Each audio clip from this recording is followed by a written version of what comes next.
Yes नमस्कार मित्रों, आज है 10 नवंबर।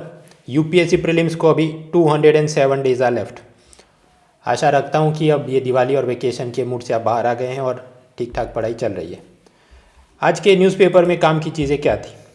ज़्यादातर ethics related various case studies and topics. CRPF में सुसाइड प्रिवेंट करने के लिए चौपाल का आयोजन होगा। आईएएस ऑफिसर की बायगेमी, डेप्यूटी कलेक्टर स्टॉकिंग के केस में गिरफ्तार, बीएचयू में पोस्टर का विवाद, हाईकोर्ट जज की पनिशमेंट में मेघालय में ट्रांसफ़र होना, और फिर कुछ ये जनरल स्टडी जनरल नॉलेज के मुद्दे जैसे श्रीनगर को यूनेस्को का क्रिएटिव सिटी का टैग मिला है, क्लाइमेट चेंज की एक और नई रैंकिंग आई है वगैरह। So one by one let us check. Page 1, ये इंडियन एक्सप्रेस की अहमदाबाद एडिशन में कि अरवली डिस्ट्रिक्ट ऑफ गुजरात, वहाँ पर एक डेप्यूटी कलेक्टर था। वो पहले किसी लड़की को जानता होगा और फिर उसको वो परेशान कर रहा था, स्टॉकिंग कर रहा था। उस महिला की आपत्तिजनक तस्वीरें उसके पति, नाबालिग बेटे और ससुर को भेज रहा था ताकि वो बदनाम हो और मेरे साथ वापस तुम रिश्ता शुरू करो वगैरह, जो भी उसकी कुछ मांग हो रही थी। तो इसमें सोचने के विषय क्या है? पहला तो ये कि ये यूपीएससी स्टेट सर्विस, ये कोई परीक्षा पास करना वो कैरेक्टर सर्टिफिकेट नहीं है, चाहे उसमें कोई भी एथिक्स का पेपर लगा दो या इंटरव्यू कर दो। दूसरा, ये जितने भी ऑफिसर सिलेक्ट होते हैं यूपीएससी में स्टेट सर्विस में, उनकी ट्रेनिंग के दौरान उनको ये सब प्रिवेंशन ऑफ सेक्सुअल हैरेसमेंट वगैरह की ट्रेनिंग दी जाती है, जेंडर सेंसिटाइजेशन की ट्रेनिंग दी जाती है। लेकिन फिर भी ऐसे मामले जो अलग अलग बाहर आते हैं, उससे हमें क्या पता चलता है कि जिसका चरित्र ही ठीक नहीं हो तो ट्रेनिंग से वो ठीक हो नहीं सकता। Therefore we require laws. Indian penal code है, प्रिवेंशन ऑफ सेक्सुअल हैरेसमेंट के लिए अलग से कानून है, साइबर सिक्योरिटी और आईटी एक्ट है वगैरह। फिर यहाँ पर हमें देखने को मिले कि इसके हौसले इतने बुलंद हो गए थे कि वो उस महिला के नाबालिग बेटे को भी कुछ फ़ोटोग्राफ्स भेज रहा था। सो इट शोज़ कि जब वीमेन ऐसी चीज़ को बर्दाश्त करती रहे तो फिर हौसले बुलंद हो जाते हैं कबीर सिंहों के, और वो और ज़्यादा आगे आगे के स्टेप पे चले जाते हैं। और ये सब मूवी के अंदर महिला उत्पीड़न का महिमा मंडन, glorification of sexual stalking and harassment in the movies, ये भी चिंता का विषय। अब प्रश्न है, ये सब पढ़ रहे हैं तो क्या कुछ क्लिक बेटिंग है या असल में कुछ पूछती है कि नहीं यूपीएससी? जवाब है, उसका क्या जवाब है? Previous years topic wise papers. हाँ, तो अब जाइए वेरी वेबसाइट mona.org और उसका मेंस वाला सेक्शन, उसमें आप पाएंगे ये मेंस पेपर 4 के टॉपिक वाइज पेपर, और उसमें आप पाएंगे कई बार मिलते जुलती केस स्टडी पूछी गई। If I give command control find, हाँ तो क्या क्या पूछा गया अब तक? सेक्सुअल वायलेंस क्यों बढ़ रहा है 2014 में पूछा गया। फिर 2013 में सेक्सुअल हैरेसमेंट की केस स्टडी पूछी गई। फिर बोगस रेप कंप्लेंट की 2014 में केस स्टडी। फिर वापस 2019 में sexual harassment in private company. तो ये बार बार पूछा जाता है। और इसमें identify the ethical issues involve and what options are available for the women employ. तो उस हिसाब से एथिकल इशू तो हमने कुछ सोचे, व्हाट ऑप्शंस अवेलेबल, तो कंप्लेंट करनी चाहिए। ऐसी बुलिंग और हैरेसमेंट को जितना बर्दाश्त करे तो आरोपी के हौसले और बुलंद होते हैं। अब एक ऐसी मिलती जुलती चीज़, ये असल में पुराना केस है कि 2019 में गुजरात में एक आईएएस ऑफिसर, उसको सस्पेंड किया गया। उस पर आरोप ये था कि उसकी एक बार शादी हुई थी, उस वाइफ को उसने डाइवोर्स दिए बिना दूसरी शादी की, और दूसरी जो वाइफ थी उसको जब बेटी पैदा हुई तो उसने उसको भी छोड़ दिया। तो फिर उसको सस्पेंड किया 2019 से। अभी केस स्टडी ऐसी है कि ये सस्पेंडेड ऑफिसर ने मुख्य सचिव यानी चीफ सेक्रेटरी को लेटर लिखा। चीफ सेक्रेटरी क्या होता है? जो भी स्टेट होता है, जैसे गुजरात, तो उसमें जो हाईएस्ट टॉप मोस्ट सचिवालय का officer, that is chief secretary, he is IAS officer. उसको लेटर लिखा है कि मैंने डॉक्टर की पढ़ाई किया, एमबीबीएस किया, एमडी किया एम्स से, और पहले स्वाइन फ्लू आया था तब भी मुझे डिजास्टर मैनेजमेंट, पेंडेमिक मैनेजमेंट का काफ़ी एक्सपीरियंस है। तो आपने मुझे 2019 यानी 2 साल से सस्पेंड करके रखा है, तो मुझे वापस नौकरी पे ले लीजिए, क्योंकि अभी कोरोना में वैसे भी स्टाफ की किल्लत है, तो मैं आके सब कोरोना पेंडेमिक मैनेजमेंट में अपना experience as doctor, as IAS officer दे सकता हूँ। क्योंकि आप जानते हैं जो ऑफिसर सस्पेंड भी हो जाए तो घर पे भी बैठे तो उसको सैलरी की 50% सैलरी तो बिना काम करते घर पे बैठे तो भी मिलती है। तो आप मुझे वापस लीजिए, तो टैक्स पेयर का पैसों का सही इस्तेमाल हो। So that is the letter written by the suspended IAS officer. तो प्रश्न ये है कि if you are the chief secretary आप क्या करेंगे, इसको वापस लेंगे या नहीं लेंगे, क्या करेंगे। आगे environment protection versus national defence. वो कुल मिलाकर बात ऐसी है, चारधाम हाईवे डेवलपमेंट हो रहा है। भारत सरकार का ये कहना है कि ये हाईवे अगर चौड़ा किया जाए तो अपनी आर्मी के सब ट्रक टैंक जल्दी से मूव कर पाएंगे, क्योंकि बॉर्डर के उस तरफ चीन द्वारा भी बॉर्डर एरिया में बहुत डेवलपमेंट हो रहा है, सो इट इज़ रिक्वायर्ड। लेकिन एनवायरनमेंट एक्टिविस्ट मना कर रहे हैं कि नहीं, ये पेड़ काटे जाएंगे, और बहुत ज़्यादा डेवलपमेंट के चलते लैंडस्लाइड, अर्थक्वेक, ये सब के प्रॉब्लम्स बढ़ रहे हैं। तो इस पर सुप्रीम कोर्ट ने अभी चिंता व्यक्त की है कि हाँ ये भी ज़रूरी है, तो लेकिन national security is also important. खैर अभी जजमेंट आएगा तो इसे वापस देखेंगे। आगे बढ़ते हैं, पेज 2 पर एक case study, Banaras Hindu university, जिसकी स्थापना पंडित मदन मोहन मालवीय, एनी बेसेंट वगैरह ने की थी। अब इसमें कंट्रोवर्सी ये कि उर्दू दिवस मनाया जा रहा था और उस यूनिवर्सिटी के उर्दू डिपार्टमेंट ने फेसबुक पे एक पोस्टर डाला जिसमें वो सारे जहाँ से अच्छा हिंदुस्तान हमारा ऐसा जो लिखा था, वो शायर इकबाल की तस्वीर वाला पोस्टर था। इस पर कुछ छात्र संगठन, स्टूडेंट यूनियन आर अपोज्ड कि इसमें यूनिवर्सिटी के फाउंडर पंडित मदन मोहन मालवीय की तस्वीर क्यों नहीं है, और ये उर्दू विभाग के प्रोफेसर के खिलाफ सख्त कार्रवाई की जाए, वरना हम लोग हड़ताल करेंगे, प्रदर्शन करेंगे। तो प्रश्न ये है, if you are the vice chancellor how will you address this controversy. क्या इसमें प्रोफेसर को सस्पेंड किया जाए, उससे कुछ माफ़ीनामा लिखवाया जाए, भविष्य में कुछ डायरेक्टिव इशू किए जाएं कि हमेशा जो जो तस्वीर लगाई जाए उसमें ये चीज़ का खास ख्याल रखना है। What you will do, think about it. फिर आगे बढ़े, पेज 6, चेन्नई जो कि असल में स्मार्ट सिटी का ढेर सारा उसको पैसा मिला, लेकिन वहाँ पर भी या तो अर्बन फ्लड्स आते रहते हैं, बाढ़, और समर ग्रीष्म ऋतु के दौरान वहाँ पर पानी की बहुत ज़्यादा किल्लत हो जाती है। एक बार तो इतनी शॉर्टेज हुई थी कि प्राइवेट ऑफिसेज बंद करने पड़े क्योंकि पीने का पानी नहीं था। इसके बारे में अभी यूपीएससी ने भी लेटेस्ट मेंस एग्जाम में पूछा था कि क्यों अर्बन फ्लड्स की प्रॉब्लम है।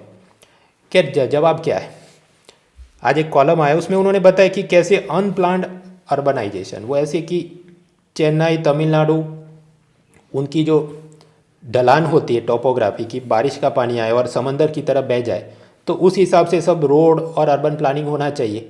लेकिन वो ऐसा है कि पानी समंदर की तरफ जा नहीं पाए, सारा बीच में ही रुक जाए, so problem of floods is coming. और वो सब construction of the houses, malls, roads, they are blocking the natural flow of the water, that is the main problem. और फिर कुछ और भी कि स्मार्ट सिटी में इतना सारा पैसा दिया तो अब तक क्यों ये प्रॉब्लम सॉल्व नहीं हुआ, ऐसा बोल के AIADMK ने कहा कि जो पहले DM की सरकार थी उसकी छानबीन होगी।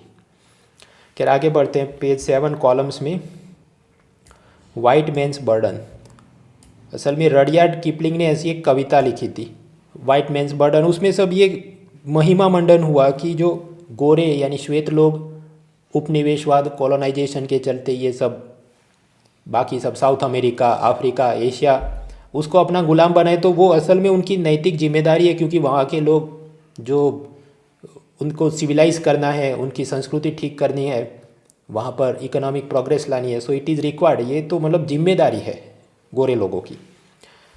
तो वो तो चल ही रहा था। अब उसमें ये जो कॉलम है उसमें कटाक्ष कुछ लिखा है कि पहले जो ईस्ट इंडिया कंपनी के ऑफिसर्स थे वो तो भारत में कम से कम वो आए, उन्होंने भारतीय भाषा को, हिंदी, बांग्ला वगैरह स्थानिक भाषाओं को सीखने का प्रयत्न भी किया और फिर हमें गुलाम बनाया, वो तो है।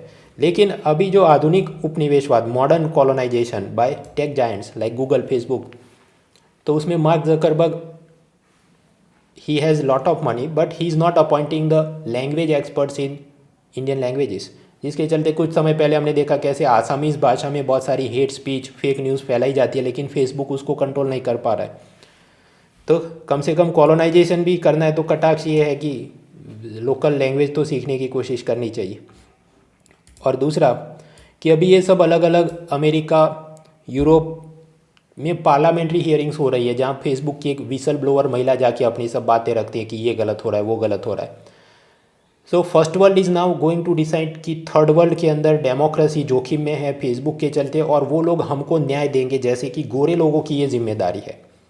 तो ये भी आक्रोश यहाँ पर है कि डेवलपिंग कंट्रीज़ वो खुद क्यों नहीं कर रहे हैं, या उनको क्यों नहीं पूछा जा रहा है कि उनकी जनता या उनके लीडर्स क्या सोचते हैं ये पूरे मामले पर। जब आप निबंध लिखने को बैठे तो ऐसे सब बड़े विचार उसको भी पेश करना और मंथन करना जरूरी।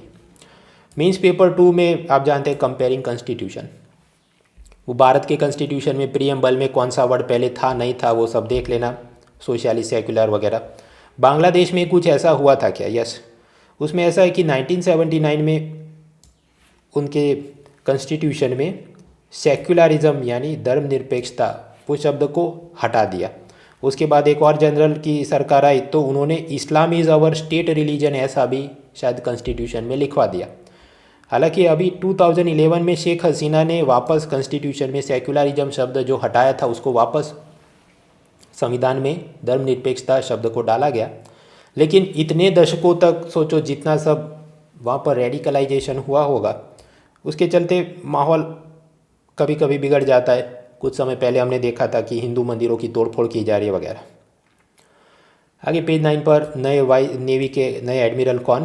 तो आप CDS CAPF ऐसी परीक्षाओं की तैयारी कर रहे हैं, पर्सन इन न्यूज़ याद रखना है। उसके बाद का मुद्दा है ओडिशा एंड आंध्र प्रदेश के बीच एक इलाका है कोटिया। तो वो किसका इलाका है, ओडिशा का या आंध्र प्रदेश का? ये मामला सुप्रीम कोर्ट में गया था, लेकिन सुप्रीम कोर्ट ने ये कहा कि inter state boundary dispute supreme court solve नहीं कर सकता, पार्लियामेंट सॉल्व कर सकती है। वो कॉन्स्टिट्यूशन को अमेंड करके नया बोल दे कि ये एरिया ये रीजन में है। लेकिन इसका अभी तक कोई सॉल्यूशन नहीं आया। शायद पार्लियामेंट में जो भी लीडर्स हैं उनको लगे कि हम ऐसा करेंगे तो ये वोट बैंक चला जाएगा, ये स्टेट नाराज़ हो जाएगा।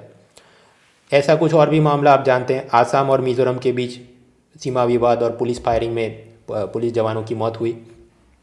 तो पॉइंट्स टू रिफ्लेक्ट क्या है, ये पार्लियामेंट ने सॉल्व करना चाहिए क्योंकि सुप्रीम कोर्ट ने कहा पार्लियामेंट सॉल्व करे, so they have to solve it, वरना ये सब माहौल बिगड़ता रहे। जुडिशरी का नाम लिया तो एक और मुद्दा जो चर्चा में है, पनिशमेंट ट्रांसफ़र। हाईकोर्ट के जज का ट्रांसफ़र कौन कर सकता है? आर्टिकल 222 के हिसाब से प्रेसिडेंट करेंगे, लेकिन सुप्रीम कोर्ट के उसमें सब कोलेजियम रिलेटेड जजमेंट ऐसे हैं कि no transfer can be done by president without advice of the chief justice of India. Supreme court के मुख्य न्यायाधीश की सलाह के बिना राष्ट्रपति किसी हाईकोर्ट के न्यायाधीश की तबादला एक जगह से दूसरी जगह नहीं कर सकते, और वो फिर कॉलेजियम डिसाइड करे वगैरह। कंट्रोवर्सी इसमें सब ये चली थी, मद्रास हाईकोर्ट में कुल मिलाकर 75 जजेस की स्ट्रेंथ है, मेघालय हाईकोर्ट में सिर्फ 4 जजों की स्ट्रेंथ है। तो इसका मतलब मद्रास हाईकोर्ट का जो चीफ जस्टिस बने वो बड़ा साहब लगे कंपेयर टू मेघालय हाईकोर्ट की, उसमें 4 ही जज हैं, तो मतलब आपके नीचे 3 ही जज, तो वो उतना बड़ा साहब नहीं है।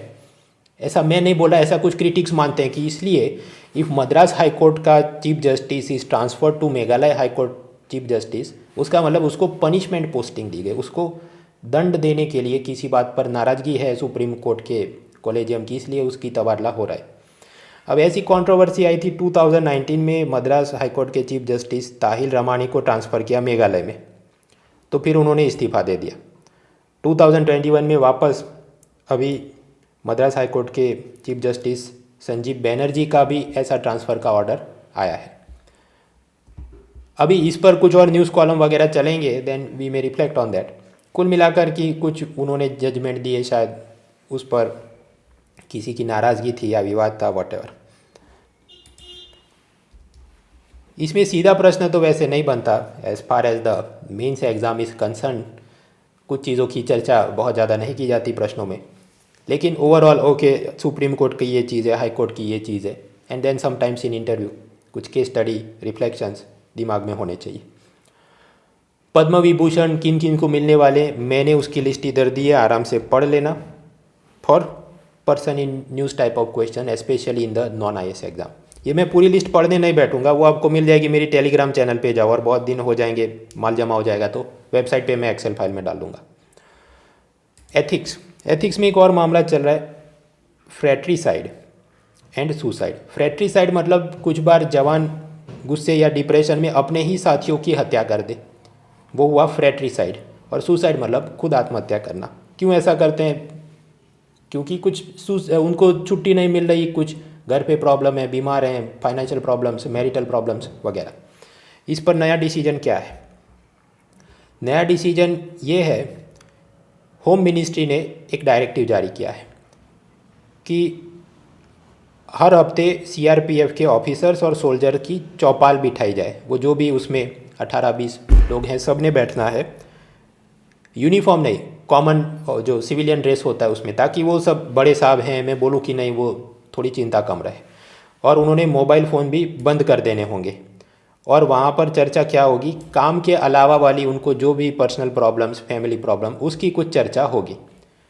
और कोई आदमी कुछ भी उसमें बात करे अपनी, तो दूसरे लोगों ने उस पर हंसना, कटाक्ष या व्यंग नहीं करना होगा, ताकि वो अपनी जो भी समस्या उसको बता सके, मुझे ये प्रॉब्लम है।